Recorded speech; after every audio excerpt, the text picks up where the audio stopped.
Hi friends, எல்லாருமே அவளோட எதிர்பார்த்துக்கிட்டு இருந்த பிக் பாஸ் சீசன் 8ஓட இன்றைக்கான முதல் ப்ரோமோ வந்துருச்சு. ப்ரோமோ என்னென்னு பார்த்தீங்கன்னா, டிக்கெட் டு ஃபினாலியில் இன்றைக்கி இரண்டாவது டாஸ்க் நடக்குது. நேற்று முதலாவது டாஸ்க் நடந்திருக்கு. இன்றைக்கி 2வது டாஸ்க் நடக்குது.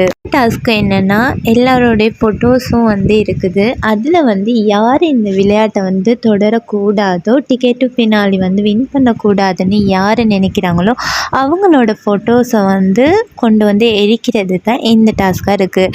அந்த ஃபோட்டோஸ் எரிக்கப்பட்டால் அந்த நபர் இந்த விளையாட்டிலேருந்து நீக்கப்படுறாருன்னு பிக் பாஸ் அறிவிச்சிருக்காரு.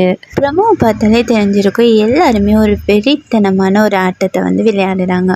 முக்கியமாக முத்து இத்தனை வீக்ஸில் எவ்வளோ எஃபெக்ட் போட்டாரோ அதோட 2 மடங்காக எஃபெக்ட் போட்டு இந்த விளையாட்டை விளையாடுறாரு. முத்து அருணோட ஃபோட்டோவை தூக்கிட்டு போயிட்டு, நான் இந்த விளையாட்டில் தொடரணும்னா அருண் இருக்கக்கூடாதுன்னு அவரோட ஃபோட்டோவை எரிக்கிறாரு. அதுக்கு பிறகு அருண் அண்ட் ராணுவ இந்த போட்டியிலேருந்து இப்போ விளையாடாமல் நிறுத்தி வைக்கப்பட்டிருக்காங்க. ப்ரோமோவில் லாஸ்ட்டாக பார்த்தீங்கன்னா தெரியும், ரயான் ஓடி போயிட்டு விளையாட அவருக்கு காலில் நல்லாவே அடிபட்டிருக்கு.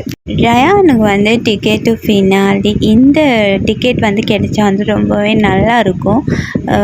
இதை பற்றின உங்களோட கருத்தை மறக்காமல் கமெண்ட் பண்ணுங்கள், லைக் பண்ணுங்கள், ஷேர் பண்ணுங்கள், சப்ஸ்கிரைப் பண்ணுங்கள். Bye guys.